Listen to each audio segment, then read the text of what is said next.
Hey folks, welcome back to another Fall Obsession podcast and Merry Christmas. I am your show host Sam, and I appreciate you guys tuning in to another one of our podcasts during this holiday season.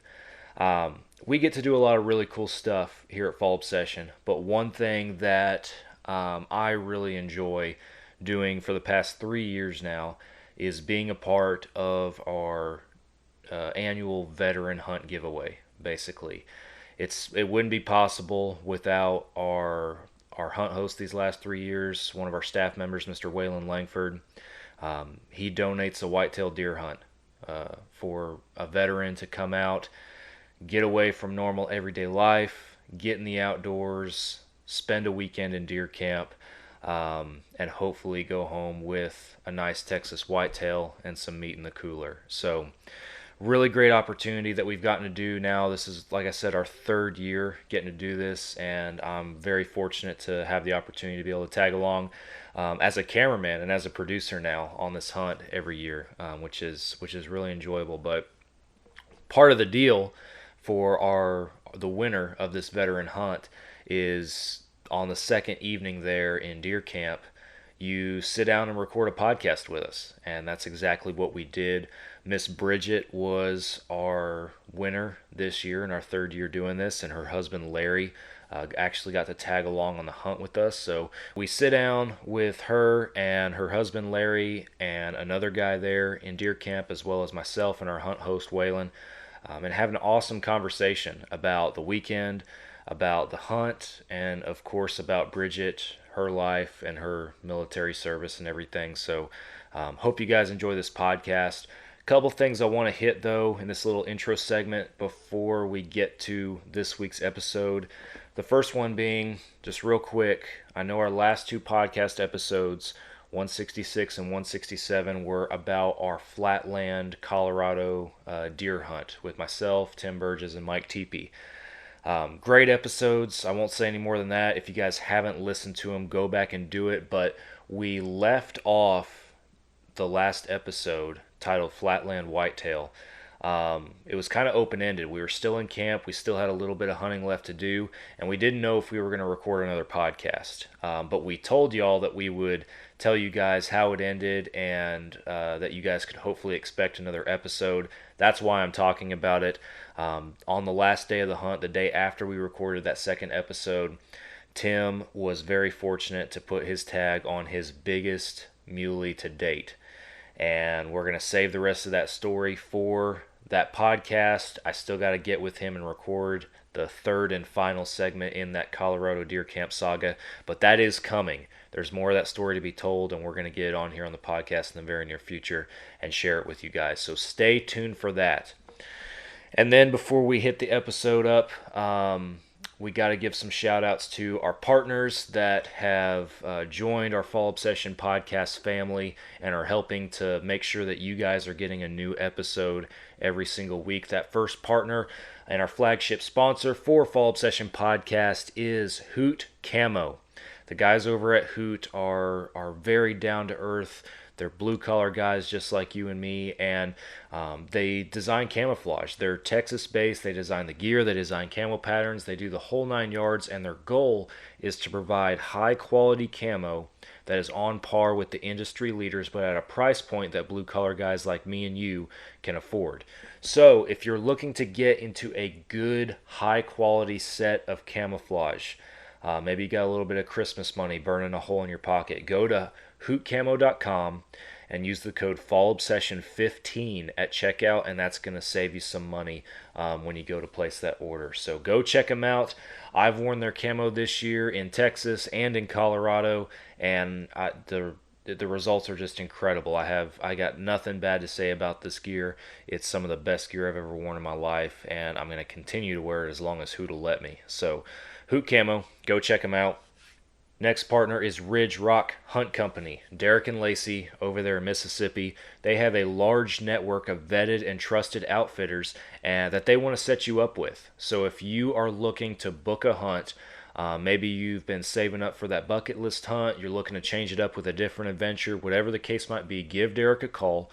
He will work with you on timeline, licensing, where you want to go, what you want to hunt, the outfitter, budget, all that kind of stuff, and help you get fixed up with something that is going to fit your specifications. So Derek wouldn't have an outfitter in his network if he didn't trust him and want to hunt with them himself. He's very, very passionate about what he does and wants to be sure that he's giving the highest quality of service to his clients. So Ridge Rock Hunt Company, Derek Eves, he's the man. Go check them out on their website and on social media.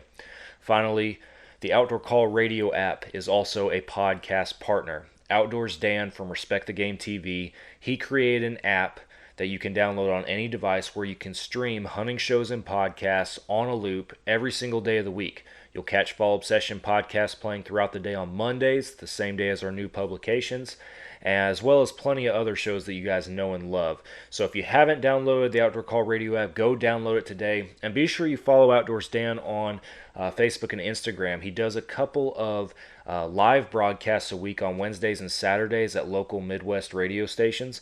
But if you're not local to him, he shares those broadcasts on his Facebook Live so you guys can tune in from his social media page. So the Outdoor Call Radio app, go check it out. Last thing I'll say, if you guys are partnered with or represent your own brand in the hunting and outdoor industry and you're interested in maybe partnering with us and being a part of this Fall Obsession podcast family of partners that we have over here and advertising in the sponsor segment that I'm talking in right now, there's a way that you can reach out and we can talk details. You can go to fallobsession.com/podcast. There's a form on there that you guys can fill out that'll put you in contact with myself and our production team, and we can talk about the specifics. We can talk analytics and expectations, what you guys are going to get out of it, and all that good stuff. So if you're interested, hit us up, fallobsession.com/podcast. That's all I got. We're heading over to the episode now for our 2023 veteran hunt. You are listening to another Fall Obsession podcast. You got her, dude. She's down. Let's go. Dude, I just shot a deer of a lifetime. Freaking smoked him. One with nature, and if you're a believer, one with God. Definitely gets your heart pumping. Boy, you are in trouble. Fall Obsession Podcast. All right, we are back for another Fall Obsession podcast, one that we get to do every year, past 3 years, which is awesome. Back here, if y'all are watching the video, in Veteran Deer Camp 2023, all thanks to our Hunt Host Waylan Langford. Welcome back to the podcast, and thank you again for hosting this hunt. Thank you, sir, and everybody's welcome. Yeah, it's been an awesome time. Our guest this year, Miss Bridget, you are our veteran hunter this year. Welcome. I know you've been in camp for a couple days, but welcome to Hunt Camp. Welcome to our podcast. We're happy to spend the evening with you. Your husband Larry is with us as well. Welcome, man. Yep. Glad to have you. And this young fella over here, Dylan Gann, is also with us, one of the other hunters here in camp and helping us out this weekend. So welcome to the podcast, man. Happy to have you on with us. Thank you for having me. So we got to break the ice to start and everything, and I want to give you the opportunity to just introduce both y'all selves and just tell us a little bit about your background, where y'all are from, and we do want to hear about your service in the military as well. As a veteran. I'm Bridget Seybert, and I am from West Virginia. I've been in Texas for almost 4 years. I joined the military when I was 17 because for some odd reason I wanted to be like a fighter jet pilot in the Air Force.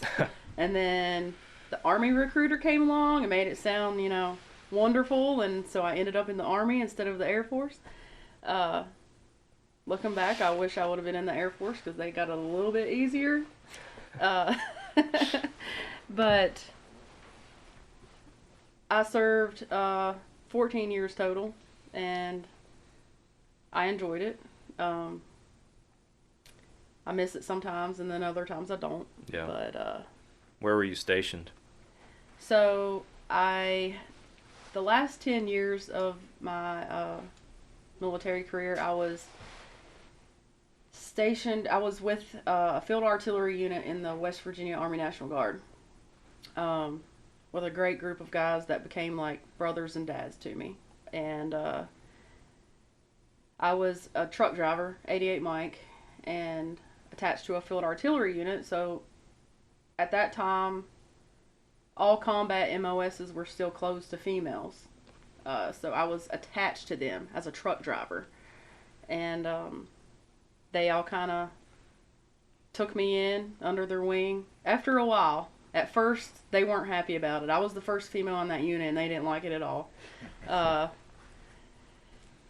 They didn't talk to me for probably 3 months because it had been pounded in their head, like, don't say anything wrong, don't, They were used to saying whatever they wanted, doing whatever they wanted, not worrying about. They felt like they had to tiptoe around almost, yeah. Yes, they did. Big time. And then, once they got to know me, they realized I was probably worse than half of them. So, it worked out well, and I finished out my military career with them. I got out in 2015.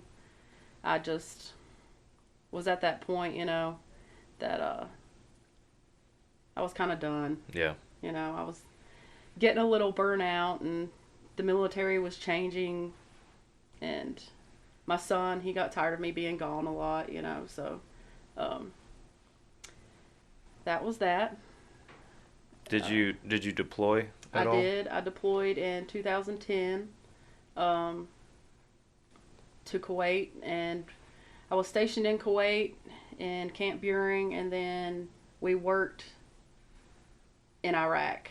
We worked at the Kabari crossing, border patrol, vehicle searches, border searches.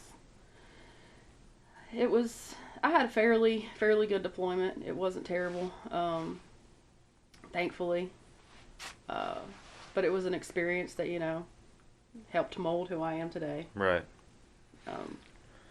Well, certainly not to sound cliche in anything, but we do want to say thank you for your service to our country and through our military and all that stuff. Thank you. We're very grateful. It's something at least at Fall Obsession, and I know Waylan personally, me personally, all of us we're very grateful for that, and this is one way that we hope that we can kind of display that and kind of give back in that sense. And we're very grateful for y'all. Awesome what you guys do. Like I said, whenever you called me, because I had no idea that he had entered me or nominated me for this hunt.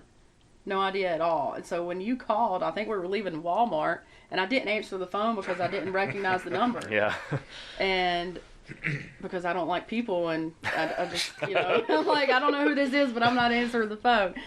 And then you left a voicemail, and I was like, what is this about? And I had it on speaker because it was connected to the Bluetooth. So Larry's listening to it at the same time that I am for the first time.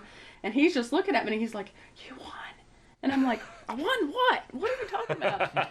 And I was like, what did you tell them?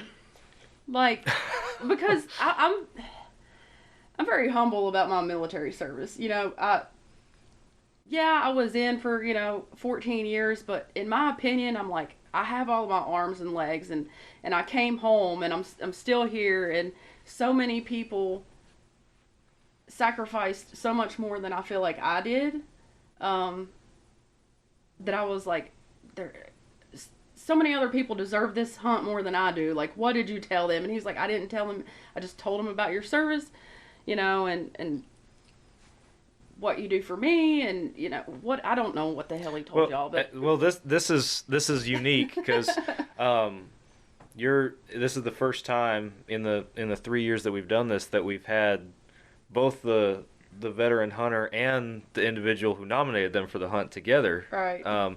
So I do want to talk to you too, Larry, and ask you what was special? What made you want to put her in for this, and just for our listeners' sake, take us through your thought process with putting her in.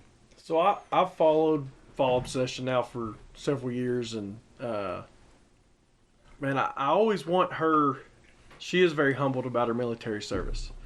She doesn't ask for discounts or, anybody to give her a break or anything like that. And I feel like she needs that recognition. She's such a humble woman, and coming into my life, she took on a role of a stepmom, which is hard, but she took it on at full force and like just is all there for my kids and has been wonderful to us. So I knew that like she deserved this. She deserved the weekend getaway with no kids and she loves hunting, loves it, and she's ate up with it, and I knew that she needed a chance to go and get out on her own and be able to go experience it, and while she does hunt quite a bit at home, it was around that veteran military background deal, and I had a feeling that if I put her in, that we would get the chance, because she is very special. That's awesome. We've talked multiple times these past couple days that we've been in camp about just as we've gotten to know y'all, and we've pieced a timeline together of the events and y'all's end, our end, all that kind of stuff.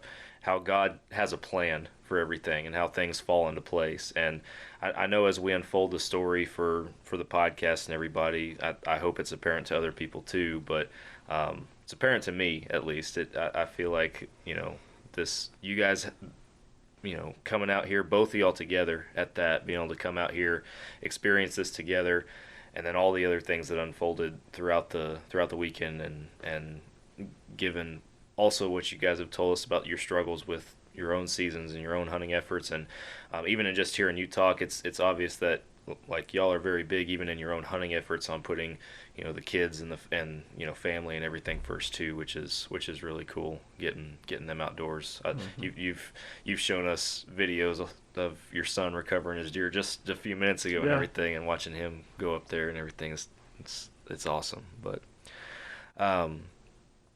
so I don't know, do you have anything to add at this point, Waylan, or anything that you want to talk about before we get into the actual events of the hunt? No, once again, hey, this whole thing was started for our veterans. Yes. And like he said, and you probably hear it all the time, thank you for your service. That was a big thing that it just hit me one day, and I was like, I just felt like doing it. Mm-hmm. Because I never have before. And it's turned into a cool thing that we're doing each year, and each one is unique, mm-hmm. and each one makes me go home happy. Yeah. I've really enjoyed these 3 years that we've did this. Yeah. So thank you again for your service, and thank you for nominating. We had apparently a lot of nominations. More this year than we've ever had before. Yeah. Yeah, it was pretty awesome to see. And 2-3 years ago, I remember, Waylan, you came to me and was like, hey, this has kind of been on my mind, like I want to give back in this way. Is there a way that we can figure something out or do something? And we worked through all the details, talked through it, and figured this thing out. And what's been really cool for me, not just to see more traction as far as how many people we're reaching or the people who are interested in the opportunity, to come out here and hunt, but also the interest, like with you, Dylan, on other guys that are out here. Because the first year, it was just Waylan and I out here with our hunter, which was Mark, which was an outstanding trip. Mm-hmm. I can't say enough about it. But I got, even from some of the guys that aren't out here this weekend that are on this lease, I'm sure you did too, but I got several text messages and phone calls from guys like, hey, I don't know if I'm going to make it out, but if you need anything ahead of time, let me know. Like, other guys on the lease are wanting to be involved in some capacity with this hunt, or Dylan, you're physically out here with us, this weekend too, and it's cool to see that. I don't know, that bond and that connection, developing in it as well. I think that's really cool. But So I want to talk about your. Obviously, you're coming out here. You've won a hunt, but I want to talk about your expectations coming out here. That's always a question I like to ask, as far as, because not only for a deer hunt or how big the deer were going to be or anything like that, but we've talked about before how this is not your typical deer country environment. Right. So what was going through y'all's mind as far as coming out here to hunt, and where you thought you were going to be, what your expectations were? Let's kick off with that. Initially, I was just like, heck yeah, I got to go hunt somewhere different, instead of looking at the same scenery, that I normally do. But I was like, I knew that it wasn't, it's not a high fence, guaranteed thing. I knew that, these are free range deer, and I might see something, I might not. I was hopeful that I would, or else you guys probably wouldn't put on a hunt for people if you knew that there was no chance that they would kill anything. Well. But I knew that, it was more about the experience and the opportunity that I was looking forward to. Yeah. And it has been an experience. One I won't forget. We'll get into that, I guess, as we go along. But I don't know that I had a whole lot of expectations. I was just ready to go, That's awesome. Um, What about you, Larry? Man, kind of like she said, we're used to tall oaks, very short shooting lanes, 60, 70-yard shots max, and you're staring down one small hole for hours of that day. And every time you sit, you're at the same spot. And I knew that out here in this country was wheat fields and mesquite trees, and I didn't know if we were going to be in tower stands, what kind of setup we were going to be in, but I knew that we were going to be able to see a long ways. Yeah. So I was excited for that, as opposed to what we get to do back home. Yeah. So it was, I didn't know what kind of deer we'd see or even be allowed to shoot. It was pretty awesome that he was just very open to, you find you a good buck and have at it, Yeah. Thank you for that. And, a lot of times people pay for these deer leases. So they, you're at the mercy of what you're allowed to shoot. Right. And man, they were wide open with her, gave her free range, and it was awesome. Very cool. So, as we arrive in camp today, or not today, excuse me, yesterday, we had a little bit of rain come through. Not just a little. Not just a little bit. We had a lot of rain come through prior to our arrival, and Dylan got the brunt end of that on the scouting efforts, and I'll let y'all talk about that, just as far as the roads out here and the access concerns, I guess you could say, with the amount of rain that we got, because everything's dirt out here pretty much. So Yeah, everything is a dirt road, and they are very, very slick. Yeah. If you even just get a quarter of an inch of rain. I've been in the ditch many times, and the only way to get out is to have a tractor come pull you out. Yeah. So all week long, I have been glued to the Weather Channel. And when I saw what was coming Thursday night, I just like, oh my gosh, this is, because I had a game plan Right. of where we were going, and I knew that where we were going, where I wanted to go, was way off in the dirt roads. Yeah. Different location than we've had in previous years. Yes. Too. So a little bit different route. Yeah, but where we've been in the past 2 years was Plan B. Right. Because I know I can get to there. Right. But I really wanted her to go to Plan A. Yeah. So I'm going to think they got a total of 2 inches that night of rain. And so when we got here, Dylan and I got here, the first thing I told him we need to do is let's see if we can get to back there. Yeah. And this is the first year that I've brought my side-by-sides and my four-wheelers, because this is the first year I thought we might need it. and I'm glad you brought them. Yes. Yeah. Otherwise, we'd just be having fun here at camp playing cards. But when we got here, I said, "Okay, Dylan, let's go see." And I drove my side by side, but I was scared. Well, what if I get stuck out there? I didn't want to walk back, and so I told Dylan to just follow me in the four-wheeler. And here I am in a nice, cozy side-by-side. And when I say that it was muddy, Here's where you insert a picture. In the podcast video, I'm going to put a picture of the four-wheeler that Dylan rode back on at this point, and you blended in with that four-wheeler. you were made to match. Man, it was. Well, I was going ahead of him, probably 200, not even 200 yards. And he's following me because if I got stuck, I was going to walk back, and he was going to give me a ride back to camp. We was going to come get y'all and say, "Hey, come get us." Yeah.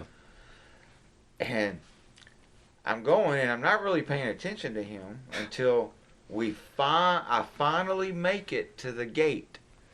And so as I make it to the gate, I'm all happy, and I'm waiting on him to pull up.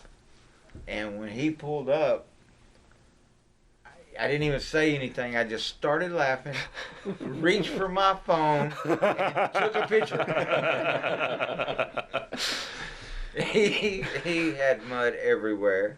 And here I am, not a speck on me. So I was like, what in the world have you been doing? Yeah, what started out as a nice, clean four-wheeler very quickly turned into a four-wheeler covered in 1.5 inches, 2 inches of mud. Yeah, it's pretty dirty. I'll be charging you for that. That's all right. So, roads were sloppy, but Yeah, we had access in a roundabout way. in a roundabout way. Yeah. We had to find several different paths for us to go, and we finally determined, okay, we can get there if we go this route. And sure enough, now, is it way out of the way? Yeah, we had to go way out of the way, but I think it's worth it. It's been worth it. Oh, yeah, spot was absolutely, worth it. 100%.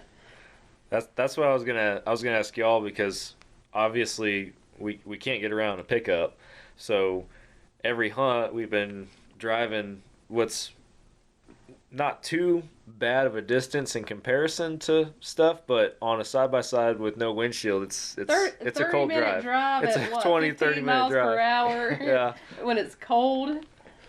It got cold riding that thing. Driving out there, the first set, I just dressed really light, and then on the way back, I told Sam, I was like, I'm regretting life decisions right now. I am freezing. We come back in here, and I sat down shivering for an hour. But we all learned. So the next day, Yes. we were all ready I was to making go. fun of him because he looked like the Michelin man that coming out. And the next morning, I was thicker than he was. Waylan had every article of clothing in his closet on going out there. Did. But hey, the only thing that got cold was my eyeball. That's right. Yep. You were warm, Yep. the one and only. But so we're gonna get into the first hunt. We make it out there. We're sitting in y'all call it We call it the cabin. the cabin, and Yeah. it is it's a massive elevated stand, and Dylan's hunting in a different stand, but the four of us are able to all comfortably fit in there, which was awesome. We've also never been able to do that in the Right. past with our veteran hunts. It's just been me running camera with our vet, and Waylan hadn't been able to. We just hadn't had room in the stand, so that was really cool that we were all, I thought, able to pile in there too, which it definitely adds to the experience. But I'm gonna let y'all kind of take it into the first hunt and talk about that, because it wasn't long before we started seeing some stuff. Yeah, so there were actually how many deer in the field when we got out there? Quite A ton. few. I mean, yeah. there were probably 20 deer out in the field whenever we arrived, at the location, headed to the stand. And, of course, we spooked them, and they, ran, and we got in the stand, but they came right back shortly after. And immediately, like, my first thought was like, golly, like, it's like, here comes one. Oh, there's another one. There's how many? 8 windows in this thing. Everybody's head It's was a on a circle. swivel It's like an the whole octagon. time. So like, you're in a little spinny chair, just going around the windows, and every time you're like, oh, there's one, there's one, there's one. So immediately I was like, this is more deer than I've seen all season. You know, in my blind. Like, I sit out there and I watch Blue Jays all day long. And so right away it was worth it, you know, for me. And we saw a couple of bucks come in, decent bucks, and it was like each one that came out got bigger and bigger and bigger until finally one walked out and we were like, oh, that's a good one. Like, that's a good deer. And he was, how many yards from the stand initially? Like, starting out, he was almost 600. He was 600 yards. 70, I think, is what you. Yeah, he and, was out there. Well, I mean, but that's the thing. Like, She can't talk about it. it's just you have. I mean, obviously a long ways, and y'all came out here like you have a firearm that's has Fully an optic capable, and fully capable of long of it. shots and everything, and you yourself are comfortable to some longer ranges than most. Yeah. Just your average deer hunter, I'd say, but I mean, still, obviously, that's a haul. That's Yeah. a long flinging shot. flinging anything out there, and so it comes down to the deer's not coming to us. So are we going to watch him, or are we Right. gonna try to go to him? That's what it comes down to at that point. And we decided that we were going to get down. You and I were going to get down from the stand and try to get as close as we can to him. Yep. So we're like, I call it duck crawling or duck walking, and my legs are sore today from it. Up a fence line, trying to get as close as we can to him, and like, I swear, it felt like I had walked a mile, and I turned around and looked, and I'm like 10 yards from the feeder. So we walked a little bit more, and how far did we eventually get? Like maybe 150 yards? It was probably around 100, give or take, maybe. Yeah. I But would say 100. yeah, From the stand. I remember we got down, we went a little ways, and you were like, how far we got? And immediately, oh, we're not far at all. Yeah. I turned around and looked, I was like, oh gosh. Yeah, but we kept going, and that's where, in hindsight, when we talked to y'all two that were still in there, you know, we kind of pieced together the story and what all happened. But, you know, we went down there after one good buck in particular. Mm-hmm. But what we didn't realize, you and I, was a bigger one had come out, and they had seen it. Mm-hmm. But we didn't. We hadn't, and we found them eventually. But I know I want y'all to share y'all's perspective too, because we're over here just pilling around on the fence line trying to get in place, and we were still like, I think what stopped us was that doe that the buck was ultimately behind, that we didn't see. We saw her come out, and we didn't want to get blown out of there, so we bumped over to the fence. So we stopped and got on the fence and tried to get set up there, and we ranged the deer that we were after, and he was 430 yards. Yep. So I'm trying to see him, and like there's, I guess it's wheat. Is that what's growed up around the fence right there? I mean, just weeds, whatever. Weeds and sticks and stuff. Yeah. So like, ground level, I couldn't really see well. So I stood up and I rested the gun on a T-post, a wobbly T-post of all things, and I take my beanie off and put it on top of the post to try to, you know, help a little bit, but I'm aiming at the deer that we saw. And I guess at the same yeah, they can tell. I guess at the same time that I'm aiming at it, we can switch over to them and let them tell their story from the blind. Well, when y'all got down and you're taking forever to go 10 yards, Larry and I are sitting in the stand, and you know, of course, we got our binoculars and we're watching y'all. And I think you said there's another deer coming out in the corner. And the corner is where all these deer were coming out. And so I throw my binoculars at that, and I'm like, oh, that's even a better deer. And we both looked at each other. That's a big buck. That's a big buck. And so I look back down at you, and your rifle is pointed in the wrong direction. And I'm going, please see him, please see him, please see him. He jumps the fence in the field where your buck's at that you're going after. And I'm going, surely they see him by now. Surely. And finally I saw that rifle switch directions. I'm like, okay, they've seen him.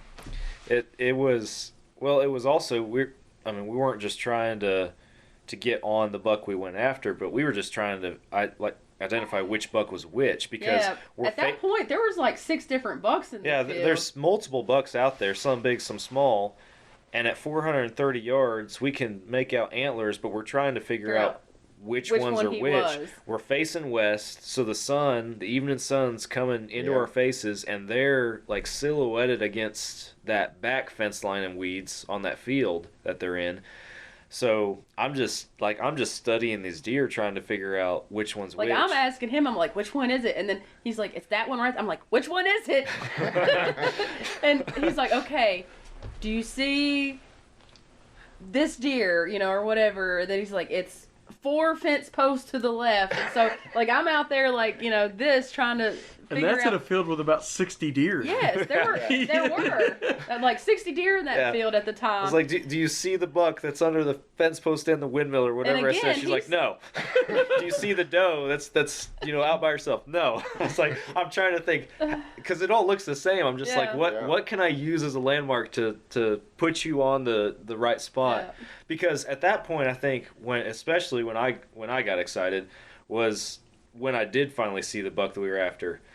Or that came out later, I should say, because I'm trying to make out antlers. I'm trying to see antlers gleaming in the sun to figure out what's what.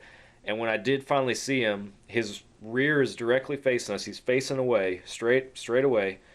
His head's down, and you can see his beams and all of whatever points he had on either side of his body. And I'm like, that's a big deer. Yeah. And so that's when it's like, and I think. We finally, and they when you saw our eventually, rifle the one move, that I was initially aiming at and him ended up beside each other. Yeah. And you were like, he's the one on the left, and then somehow they crossed over. They kept switching too. They crossed over, and he's like, well, there's the one on the right, and. Well, what did you say to her when you finally said, oh, that's the one? So we started 600 yards away, right, in the blind. And we knew that it was a big deer. Yeah. I have the crappiest binoculars out of anybody in that stand, as y'all know. So I knew it was a good buck. And when I finally saw that frame, I didn't know that deer came out after the fact until we got back with y'all at the end. I just thought, oh, that's the biggest deer out there. That's the deer we're going to shoot. A different deer. Yeah, I was like, that is by far the biggest deer in that field. That's the deer we're going to shoot. Oh, so you didn't even know that was a different deer than y'all were going I had no idea that he came out after that doe. From the blind is so deceiving because we can see it all. We're 20 foot in the air. And when you get down flat, there may be hills, there may be shrubbery. Yep. And me and him are just going nuts in the stand. And it's 1,000% different. I'm like, do you not see that deer standing right in front of you? And it wasn't until today when y'all were down there, I was like, these deer are like nose to nose with these guys and they're not seeing anything. They're not turning their heads. And then I start range finding it. And there's a 300-yard difference. But in the stand, it looks like you're touching each other. Yeah. So for us, it was like, man, they're right on top of them. Yeah. And y'all couldn't see any of it. Yeah. It's completely different. 100%. You need to go like Black Ops with mics just so you can be like, all right, a bigger one just walked in front of you. Hang on. So we get lined up on the deer finally, and that's when we're gearing up for a long shot. A long shot. Hang on a second. Okay. Let's get back to Larry and I in the blind. Okay. Yeah. Okay. I have never seen anybody that wasn't behind the rifle about to shoot a buck get as bad of a buck fever as he got. I've never seen it before. we're both looking at y'all in the binoculars, and he says, "Man, it's hard. I'm shaking too much." And I pulled my binoculars down and I looked over at him. He's literally his I don't see how he's seeing anything. Those binoculars were just. And I had your binoculars. His binoculars were doing the same thing my knees were doing. He's just going. I'm gonna have a heart attack. Oh my gosh! Can you not see the deer? Oh, I'm gonna die right here. Man, so my wife is not your average female hunter. And not saying female hunters aren't, all into it, but she's into it. Yeah. And she gears up. She goes on her own. I have not cleaned a deer since we've been married. She cuts her own deer meat. That does it all. So knowing how passionate she is for it, that she's fixing to have an opportunity at a possibly 140, 150 class buck. I mean, I'm full of emotions. Yeah. This is a big deal. You should have been on the ground with us. Yeah, this is a big deal, And I was just so excited for her that I had buck fever probably harder than you did. I was shaking like a leaf in there. Was. Oh, I'm so cold now. I'm so cold now. It was great. It was great. But it felt like an eternity. Yeah. It was probably only 10 minutes, maybe. It was a very fast. From our perspective, it all marched out. Yeah. But so we get there and we get set up, and I've got the gun on top of a T-post, and I'm trying to steady this thing, and like my knees are knocking together, like I'm shaking. I cannot hold this gun steady to save my life. It doesn't help that I'm there like, and then there he is. Oh, that's a big deer. That's a really big deer. Yeah. So Sam's doing that, and then he's like, when you feel comfortable, take a shot. And I'm like, okay, so I'm like, by the way, when the pressure is on, what is it? Yeah. By the way, I'm filming you. Yeah. Oh, yeah. And by the way, you're on camera. The pressure's on. Like, I'm shaking. My knees are shaking. Like, they feel weak. I get on him, and I try to, like, hold as steady as I can, and I fire off a shot. And at first, I thought I hit him. I did initially, think that I did. Wondering. But then I realized I didn't. Well, just, I don't know, from where we were at, our perspective, at least for me, watching in the binos, it was like, the deer kind of, I don't know, he almost kind of like ducked. He acted in the moment like he'd been hit, but I didn't hear the thud. Yeah. Right. And then it was quickly after that I was like, no, he's not hit. And I'm like, reload. And she reloads. And he ran, and then I had to figure out which one he was again. Yeah, then we're right back where we started again. Then 60 deer made a circle in the field. Yeah, they all just kind of like mingled together, and I'm like, okay, where's he at? And we went through the whole process again. She's like, well, do you see this one? No. And he probably added almost 75 to 100 yards to his distance at that point. I think in the end, he was 530 yards, and we were just like, that's too far. Let's go back to the blind. After I took a second shot at him and missed it too. He ran out into the field, but he was almost like looping around. So the distance didn't change very much. He was still 430 yards when I took the second shot. The second range I got wasn't much different. But after that, when he ran out, Yeah, we were just like... Because when she first shot, we thought we saw blood going down his arm. Yeah, when he was running. Yeah. But after we got to see the deer a lot more out in the field, once he got past the distance, that he's got a distinct brown line down his right arm. Yeah. And right front shoulder. But at that instant, it sure looked like blood. Oh, yeah. Coming out of it. Yeah. You know? Oh, but like the eternity for her to shoot. Because once we knew that she had found the deer, we could tell that she was pointed at that deer. Everything was fixing to happen. Me and him were, I mean, like two schoolgirls looking over a fence and just watching, and we're like, shoot. Every time he's not broadside, and we're talking like one of us are trying to shoot him. Yeah. And, Shoot now. I'm sitting there like, every time he turns sideways, I'm like, shoot. And I was trying, but my crosshairs were going like this. Like I'm going, pow. Yeah. Pow. I've been in where you go, shoot, but I've never heard somebody actually start shooting. Pow. I started laughing so hard. I had that deer loaded up in the back of the truck 12 times. You know? Oh. Well, yeah. So, a very eventful start to our trip. It was. Yeah, and definitely had our hopes high for this morning, the first morning, and rightfully so. But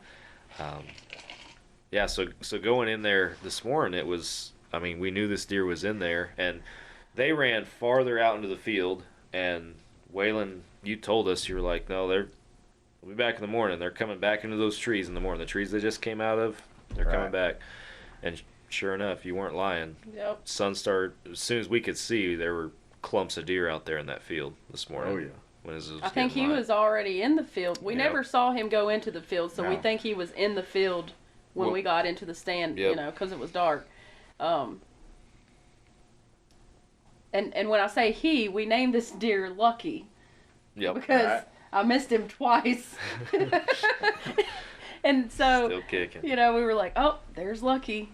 And he ended up on the other side of the fence in that little clearing at, I don't know. 350, I think, is the closest he got. That's the closest he got, but he started out back at probably 500 yards this morning. I mean, we were all, when he finally got into that clear cut, I think, at least that's when we had the best, for whatever reason, contrast with his antlers against his backdrop, and we all could clearly see, like, yes, this is him. Yeah. When you can see a deer's horn at 500 yards with a naked eye, that's a big deer. Yeah, it is. And you knew right away that was him. And so we were like, okay, what's our plan? Are we going to try to get close to him again? Or I was like, honestly, I think if I sit here and I get a good rest, I'll be calmer than me trying to like low crawl and walk and get close to him and all the things. So I got comfortable and I felt steady. I felt calm. And he kept getting inching closer and closer, a little bit at a time. And he'd stop and he'd look at the does or whatever, and then he'd come about 5 feet closer. And so we'd sit there what felt like an eternity, but he finally got to about 350 yards. Yeah. And like I had the crosshairs on him, but he was looking straight at me. And I was waiting and waiting for him to turn broadside. And the minute that he turned broadside, a doe jumps the fence right there where he's at, and they run off into the bushes. And I'm like, oh, man. I think everybody's heart dropped. Yeah. It did, because like cameras are going, like it's like this is about to freaking happen on this deer. Everybody's pumped, and he was 3 seconds away from being a dead deer. But so it seemed like in the blind that everybody's kind of like spirits kind of sunk a little bit after that. And I mean, we know the deer, whether it's that hunt or the next one, will be back, but still you're just, the anticipation had built, and then deer bolted out of there. And then I'll let y'all talk about your tradition, your tradition that y'all have in every hunt. So one of the things we like to do is sharing God in the outdoors. And there's no better way to teach your children about the creation than watching the sun come up and seeing things come to life and teaching them about the seasons and how deer are and all the animals, and so we started a tradition years ago when my kids were little that when we get in a blind, we pray. And nowadays, even when we get in there, if we're not seeing any deer, my kids will be like, hey, Dad, we didn't pray. That's why we're not seeing anything. And I'm not going to say that he's blessed us very well with it. Yeah. And I don't know why, I can't explain it, but if we don't pray, we don't see deer, and we don't have an opportunity. So we've made that a tradition of ours that we pray, we talk about God in the stand, and we discuss things. And I looked at Bridget after that deer had run in the woods. I said, we didn't pray. And we stopped what we were doing. Everybody bowed their heads, and we said a prayer right there in the stand. And it wasn't 3 seconds.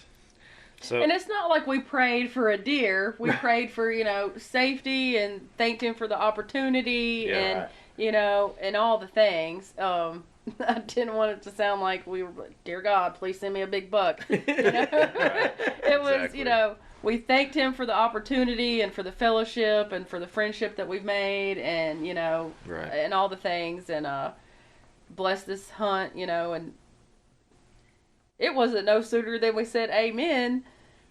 You get a text message from Dylan. Yeah, so Dylan's stand, you can see our stand and a lot of the same ground from where you're at, and their prayer woke you up. It made you put your binos up. Yeah, I mean, I guess we'll let the cat out of the bag. I had dozed off. I don't know. If you know me, I'm a pretty small dude, and I had about 9 layers on. It was, 38 degrees this morning, something like that. And I got nice and cozy, and I dozed off. And, I'm teasing you. I know. No, you ain't. And, so I wake up from my little slumber, and just up on the hill, all I see is this glistening, whatever you want to call it. And I'm like, well, I'll be darned. That's a buck right there. So I text Sam, and I was like, hey, top of the hill, the portion that they can see, I said, hey, there's a good buck up there. He looks like a shooter. Can y'all see him? Yeah. So they say a prayer, binos all go back up. We're all back on our swivel chairs looking around, and my phone dings. I look down to that text from Dylan, and he just said on top of the hill. And so my mind just went the hill that him and I can both see. And just when I looked up, it was meant to be. That's exactly where my eyes landed as soon as I looked up, and I saw the doe that was in front of the buck, right away. And so my binos went up, and then I saw the buck, and I'm trying to, again, we're playing this game where we're trying to call out to each other, and no real landmarks, trying to tell each other where these deer are coming at. up right there too, so Yeah. it's like we were all kind of blinded. But I remember you saying, "Okay, do you see this tree right here?" No, I think I was the last one to even see it. I didn't see it until he had walked out into a clearing because. Well, and at that point, we've got 4 rolly chairs huddled up into one window in the, in the. That's what I was gonna go back up when you said, "Hey, when we got through with the prayer, we all went back, like Sam said, to our normal positions. We were Our all looking in normal one positions direction. were looking for that buck Yeah. that just went into the woods. Yeah. And true. so when you said that he texted it's on the hill, all of us seemed to just woo. Went from that side of the cabin to this side of the cabin. Yeah. Yeah, everybody wheeled over there all at once. Yeah, but it was a good buck coming down the hill. Stud of an 8-point. So you're trying to get lined up on him and get everything going. What's going through your mind as once you did finally find the buck? I don't know. Honestly, please hit him this time. Were you calmer this time? I was calmest when I had Lucky at 350 yards. I was ready for him to turn broadside. Yeah. I was ready for that shot. It just didn't happen. Yeah. By the time this buck came out, I think I got buck fever again there for a minute, but Well, it was also it all happened so quick. it did. Too, It happened that, so fast. It happened so fast because, after he ran in chasing that doe into the bushes or whatever, I was like, this morning hunt's over. That's kind of what went through my head was because he was kind of the deer we were after, and I thought he's not going to come back out of those bushes now.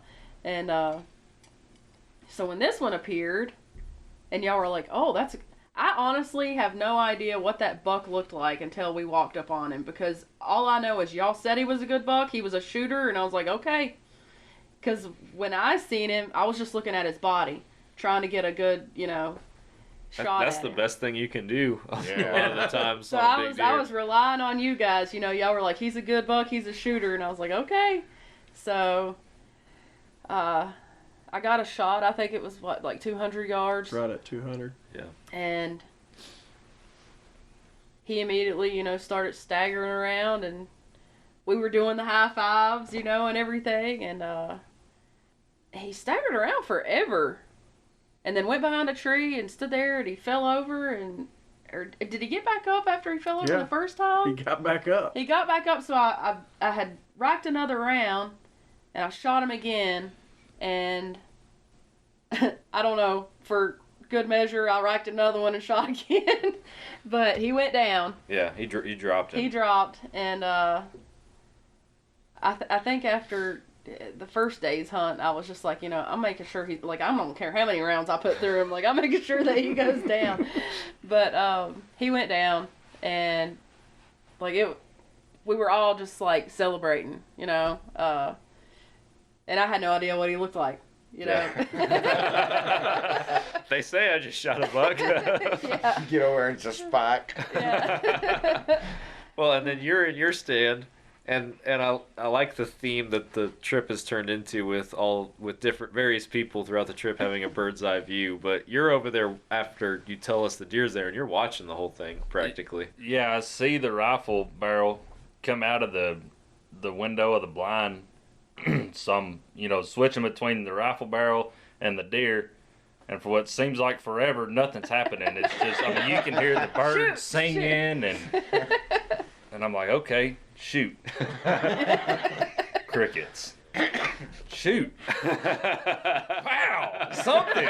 Shoot the deer. That's what we're here for. We ain't deer watching, we're deer killing. And then finally you hear that majestic, whatever you want to call it, pow when the gun goes off or whatever. Yeah. You see him kick, and the rest is history. You saw the buck too, I guess, when she shot. Yeah. He was a shot deer for sure. So that was, I know I was tickled. Like, it's always, I was too. Yeah. Yeah.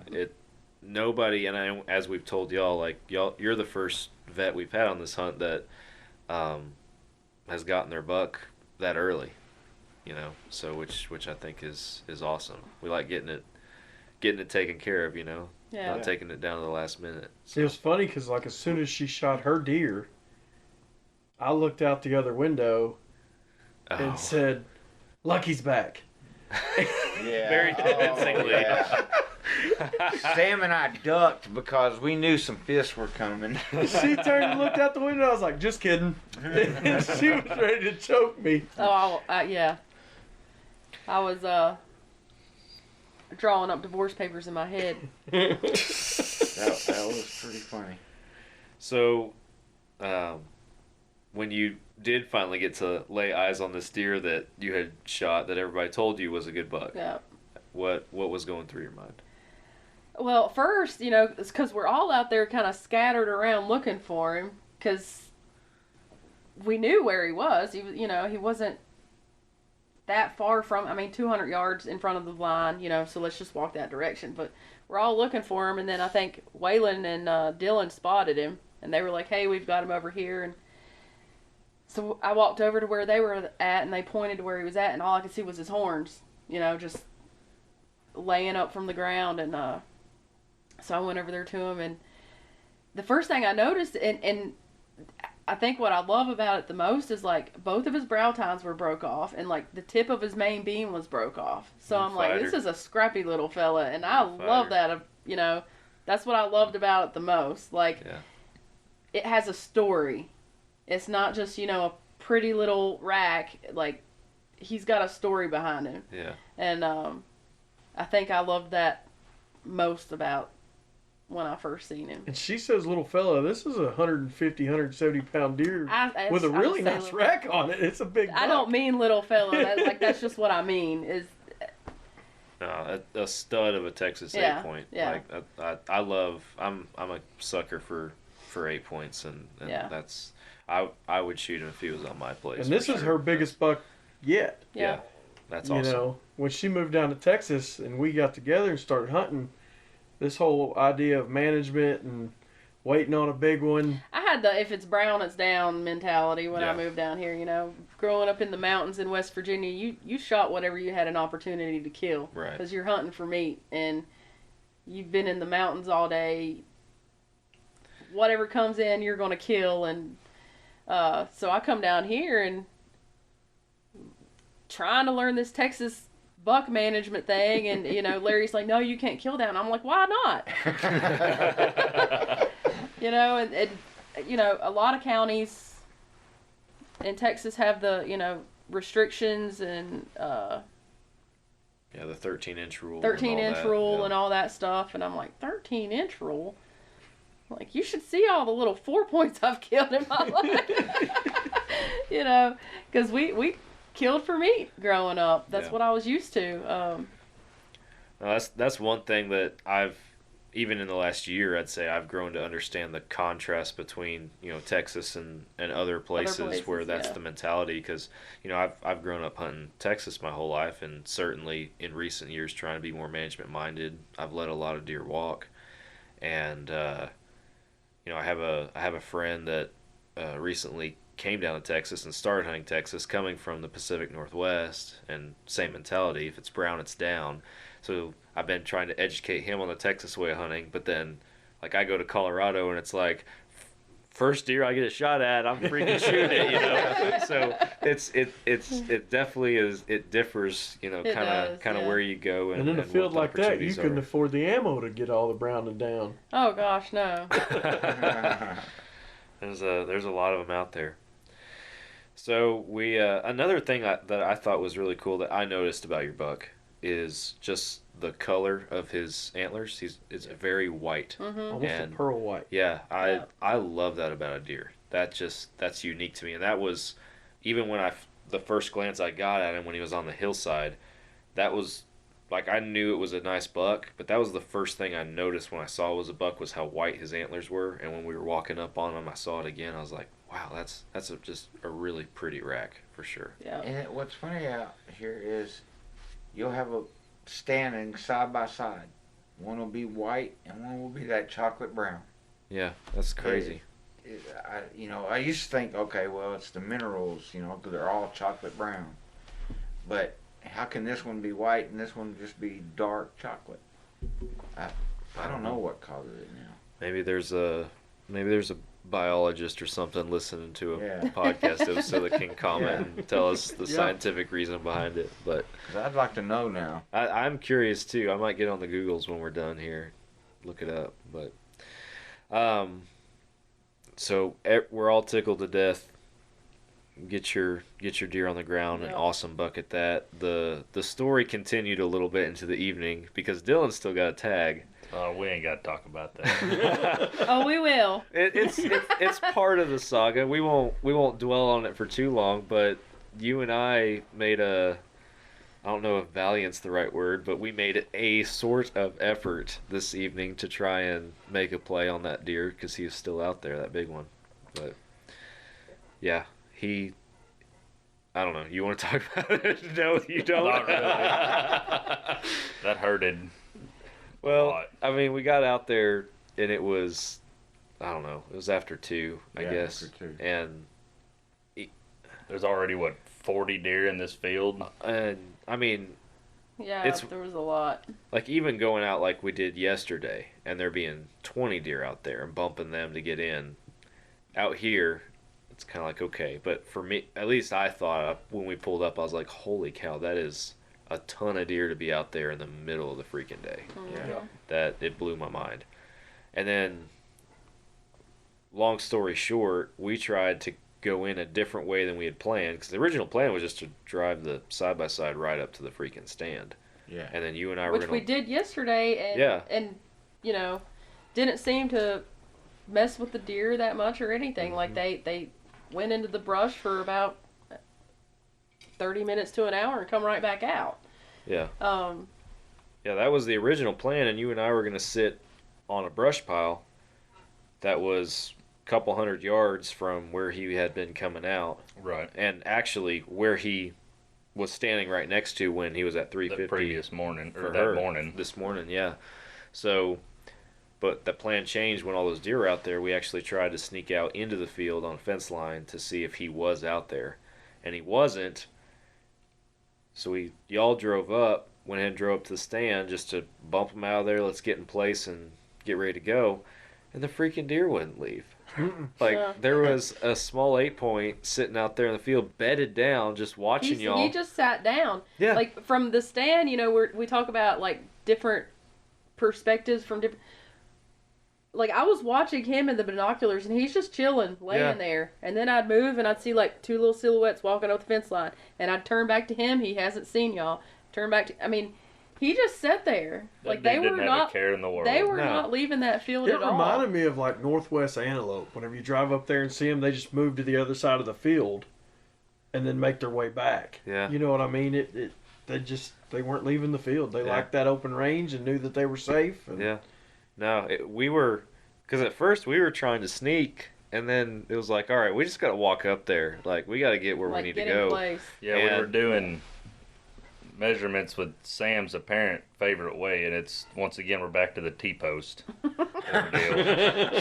He said, hey, man. I never said it was my favorite way. Okay? Well, we're going to say it was, because it's 2 times in this one story that they came up. Both people that you've guided so far. Yeah. There's been T-posts involved. Specifically. Yeah, so we start walking up, and he's like, all right, we're going to stop at this post. Okay, that was a wood post, by the way. 3 of them, but okay. We get to one, and he was like, yeah, we'll stop right here because the deer are used to this stationary object. They won't think nothing of us. Sure, I'll buy it. Okay. You deer hunt more than I do.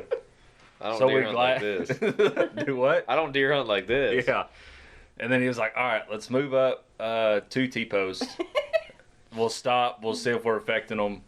And this continued for the better part of... Well, y'all had a mile walk. For almost Right at a the mile. whole Yeah. walk. You had a mile walk. But, I mean, my mentality, and again, like, I don't know these deer like Waylan does, but, I mean, we're trying to stalk a whitetail, and we Right. don't even know for sure that the buck we're after is out there. Like, that's the other thing we're trying to figure out is he even out there in the first place? And my mentality is just, it's pretty open. On this fence line, we're okay as far as, at this distance, not being able to be made out. But the last thing I want to do is try to cover a bunch of ground and have one of these little loner does or something over here see us and blow the whole thing. So we would move 2-3 posts, and that was just kind of our routine. Like, hey, let's move 2-3 posts, let's stop, make sure everybody's heads are still down, nobody's looking at us, and then we'll keep doing that all the way on up. So that was my... So it gets back to the perspective. Yeah. Because what we did, we dropped y'all off at the corner, and y'all were going to head straight south along the fence line. While we went ahead and went to the ranch gate, go in the ranch gate, pull up a little bit, and our plan was to stop, so we wouldn't bump them, was to stop, get out, walk a little bit, come over a rise and watch. So we do that, and we come over the rise, and we watch, and we watch, and we watch, and I finally, they're not moving. 3 T-posts at a time. and in the meantime, I'm over here educating Dylan in all of my experience of spot and stalk. Obviously, stalks and pursuits like that are a game of patience. It's a long game you gotta play. Well, I would look at the deer and then I'd look back. So y'all must have been moving your 3 T-posts whenever I was looking at the deer. When I would look back at y'all would be standing in the same spot. And I'm like, they're not even doing nothing. Waylan calls us. He's like, "Do y'all want me to drive out there and bump these deer or something?" Yeah, because your little 2 to 3 T-post method worked better than we wanted it to. Well, I mean, at the end game. I mean, it got to the point where we were close enough that we could see what bucks we were looking at. We're like, okay, he's not out here. And long story short, by then y'all are pulling up. We're pushing the deer out so we can get in, and that's when we're just like, oh, this little buck's just bedded. Screw it, let's just walk up. And when he stood up, you ranged him at 100 yards. Mm-hmm. That's how close we got. We got to 100 yards from that buck before he left. And we still had to keep walking before he ever fully bumped out of there. He just stood up and looked at us. Yeah. We had to start walking at him to get him to move. Just is crazy. He'd probably never seen anybody walk up the fence line like that. You're supposed to be over there on the players. What are you doing? Every time I looked at y'all hadn't moved. I was waiting for you to get 6 feet away and then I would get up. So we get to our wood pile and get situated, and yeah, I don't even know where to begin after that. It's just the deer started moving, and we were right in the middle, literally right in the middle. Literally on their travel corridor. Yeah. There wasn't nothing we could do about it. And I mean, we tried to pick a spot that was best for, as far as the location, the area. Like, we knew where this buck was moving. We were trying to pick somewhere where we could have a backdrop and have some cover and, you know, be able to hopefully get a shot off at him if he came out where he had been coming out. But it wasn't the best spot in the location. And there really isn't a good spot in the location. Yeah, I wouldn't say that, so. Like, I think it's a good spot. It didn't work out. Well, the problem is deer come from everywhere. Yeah. Hey, now, I'll give you the guide some credit. It did work out. Did the it? buck they were after. And here we go. Did you? Is this thing over yet? Again, the perspective from the stand. Yeah. When I tell somebody, okay, listen, the buck comes out right here at that blade of grass at exactly, and give him the exact time that he comes out, you would think he'd be ready. And oh, we were ready. Where's the buck? Well, sure, but we were there with a gun. But we and this time I was in the not this time. And this time I was in the blind going, shoot. Yeah. Shoot. But backing up to before that, like, we're watching when we pushed all the deer driving in back into the woods, and y'all got set up. Was it maybe 10 minutes? There was like 3 does that came out into the field, and all those other deer were in the mesquites kind of back behind y'all, and we could see the majority of them. Right. And we watched them most of the afternoon just praying that they'd come back out. And when they started to come back out, from what we could tell, like, they were within inches of you. Until that's what it looked like from... I mean, they came out both sides of you by the drones, you know. And and that was what became frustrating with that spot. And at least the side of the woodpile that we were on was, like, I know we're trying to look back to the west, on the like across the woodpile, where we expected deer to come out, and where the buck was, where he did come out. But like that last time, for example, I turned around to look behind me to make sure nothing was watching us, and there's a doe 20 yards away from me just staring us down, and then 7 more came out behind her. Yeah. And it was a miracle that, I mean, we got busted by one out in the field, but those deer that came 20 yards from us, like, they looked at us, but they just went on about their business. And I was shocked by that. I didn't think that was going to be the case. But yeah, that joker came out, and I'm trying, like, my biggest, with my crappy binoculars that I've had the past couple of days, my biggest tell with this buck is how wide he is. That's been my identifier for him. And so when he first came out in the clear cut, he was sideways, and I was like, that's a good buck. And it wasn't until he was in the field and I saw him turn his head, I was like, that's him. And Dylan, I didn't know this. I'm with Dylan because I'm filming, by the way, in case anybody didn't know that. But Dylan didn't tell me he was texting Waylan at the same time, asking him about the buck. Well, I'd never seen this deer that we call Lucky. And I'm like, I don't want to shoot the wrong one. Like, we all want to see this joker go home and somebody's truck here at camp. Right. You know, and I just didn't want to shoot the wrong deer. You know, I hadn't thought about that until now. I will give you that. You had not seen it. Mm-mm. So you weren't sure if that was him. And we're all three. But up we've in the all stand. seen him like 3 times already. So like when we seen him, we're like, what are you waiting on? Shoot him. And but you gotta admit, he is so big though. Like, Would He's a you big even deer. doubt that he wasn't a shooter? Oh, there wasn't no doubt he was a shooter. I just didn't know if he was the deer we were after. Lucky. Okay. What? He texted I'll me. back him up on that because there's another 8-point that we've seen a couple times out there that is also Very a shooter pretty. in my Yeah. opinion. So yeah, I'll back him up on that. We're going shoot him, and ding. And I look at my phone and it says, "Hey, is that the one?" and I'm like, "Yes."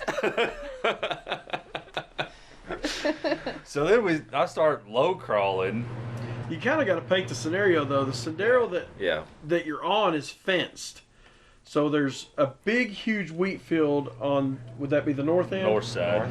And then on the south end, there's about a 20-yard strip cut in between the fence and the woods. Yes.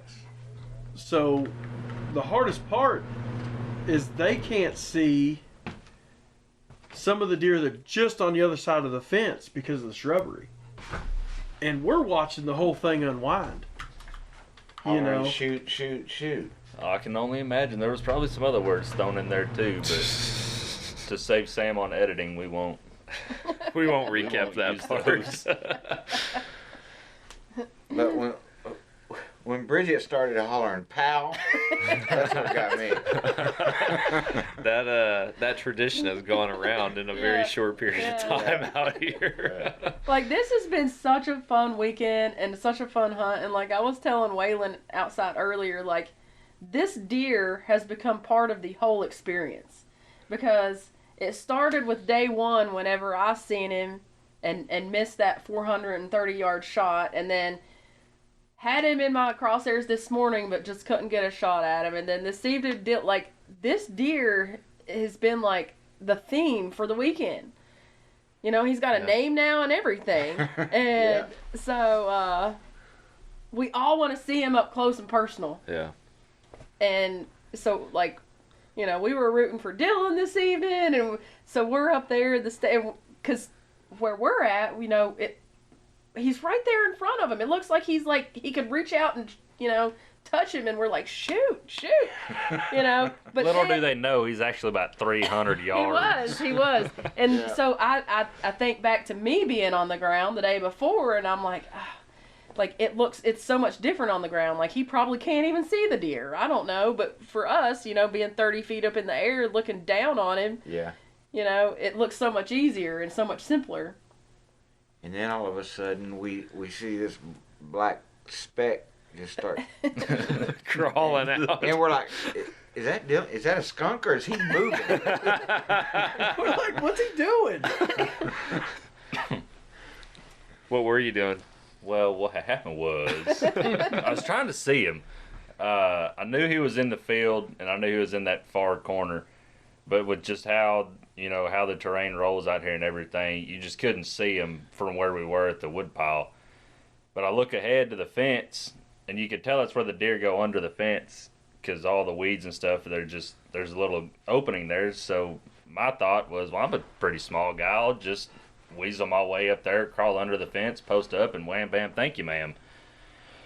Yeah, no. Well, there was a doe in the tree line that hadn't come out yet that neither of us had seen.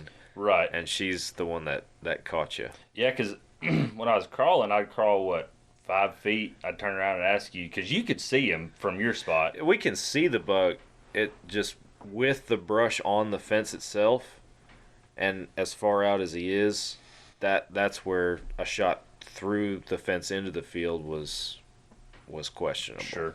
I guess. So. And I'd turn around, I'd crawl, turn around and say, hey, is he still there? Yeah, you're still good. I'd go another 5 feet. And finally, the last one, And you're giving me crap about my T-post method. You're Well. crawling 5 feet at a time and asking me if that deer's still sitting. And we can see him turn around. Yeah, I because think he's at one like, point you said, "Why is he turning around talking to Sam? Shoot the deer!" But yeah, last time I turn around, I go to ask Sam something, and you hear that horrible blow from a doe that you never want to hear, and kind of look through where the sun was, and sure enough, probably 20 yards. She was a little farther than that. She's probably 50, 60 yards. Which one? The doe that busted him. Oh, yeah. Yeah. Back just Well, tucked up in those yeah. mesquites. it was partially her, and there was a small buck up in the corner in the field that y'all may not have even seen. I think, Dylan, we talked earlier, you didn't even know I he never was even knew there. he was down there. He had perked up and was staring over at you. Yeah. And when he did can that, see you. Oh, I couldn't see him. Oh yeah. when he did that, all the deer in the field did the same thing, kind of like that doe did. And so it was a joint effort between that doe that had come out So of the basically, you really ruined it. yeah. Somebody's got to, I guess. No, she busts, one doe runs out of the field and takes off back in the woods, and like I'm seeing where this is going. Like, this deer's about to hop the fence and he's gonna be gone. And so I got a camera going here, I got a camera over here on Dylan, and I got my binoculars up, and I'm trying to like whisper, yell at him like, the deer's gonna come over here, like get set up over here. And we And it see was him, just- like, yeah. he gets set up, like, he gets up out of the prone position, and he's on his, like, one knee, whatever. And we see, and I think I actually was counting them out loud. I was like, because the deer start jumping the fence, like, doe after doe after doe, and, like, he's, like, the sixth in line, and I'm like, 1, 2, 3, 4, pow! And, like, nothing happens. Nothing happens, and I'm like, what happened? What just happened? Like, we all just, like, hung our heads in shame. It was awful. I know it. What is wrong with him? That was it. You just took the air out of the whole stand, and we Yeah. didn't even have a gun. Yeah. We were just so excited for this. It's happening Yeah. because we knew, like, y'all were sitting there. Y'all didn't have chairs. Y'all were just like sitting in the Indian style, I'm assuming, for hours and having to sit perfectly still because you were covered in animals. Yeah. It's been an interesting weekend. Like, there hasn't been a dull moment. I've enjoyed every bit of it. I told Waylan earlier, even if I hadn't seen anything or got a shot or a kill or anything, like, this has been so fun. It's been so enjoyable. Just, like, getting to know you guys, hang out here at camp, see all the deer that we've seen. I mean, God, it's just, it's a job keeping up with all the deer that you see come out from Yeah. that stand. Yeah. And then throwing, Lucky into the mix, he's just kind of made the whole weekend, fun. It's always fun when you have one deer that you're after. It's always a challenge, and it makes it fun. So. I agree. Well, I'm glad that y'all are enjoying it. It's awesome to have you guys out here, and we share the same thing. It's been awesome to get to know y'all and hang out with y'all this weekend. appreciate And I'm glad you got a buck. Glad y'all are enjoying it. Got some meat heading home, Yep. which is awesome. So, but we're gonna. I guess we'll give it one more. We got one more hunt in the morning before we pack it up and head for home. So I guess we'll try to give a Lucky one more run at Pursuit it. So for We're Lucky. going to give it a whirl. yeah, try something else. See if we can make it happen. But Well, thank y'all very much for doing this. You're welcome. It means a lot to me, and I know it does my wife, because she's been so happy all weekend. She looked forward to it the whole time. She was a nervous wreck for the most part, but because the pressure of what if I don't shoot something? What if I miss, and all the things, and they're going to be filming me, and Well, all that happened, and it's out the it all worked out anyway. and we just, man, thank y'all very much for everything you've done. Absolutely. It's our pleasure. You had a buck on the ground 8:10? What time was it? This morning? It was around 8 o'clock, I think yeah. so. So, I don't want to be sitting out there all day. Yeah, me neither, really. Make quick work of it. That's the goal. Yeah. But now you know which one he is, so don't be texting. I and do know saying- what he looks like. Saying that because we give you that for today. That you got that excuse. Well, I've never seen him before, so. Well, is there another good one I can maybe use for tomorrow that you can think of? We'll sleep on it. Well, Make sure we talk in the morning before we go home. I like to have them in my back pocket. Yeah. Well, unless anybody's got anything else, we'll wrap up the episode. But Oh, thank y'all. Thank y'all. Yeah. I've enjoyed it. yeah, it's been a Make sure you say your great prayer tomorrow. Yeah. You bet. that that's a good tradition. I like that. I honestly do, and that's something that I'm going to take away from this probably for as I'm starting to teach my son to hunt and everything. I think that's an amazing tradition to have. So, but thank you guys. Thanks for sitting with us for a podcast too. Enjoyed recapping the trip with you guys and everything. And Waylan, thank you again for putting this on again Yes, for sir. the third year. It's awesome. But for our listeners, thanks for listening. Hope you guys enjoyed. Wherever you're watching, listening, be sure to subscribe. Hit up the social medias. You know the drill. And we'll be back next week for another episode. I'll catch you then.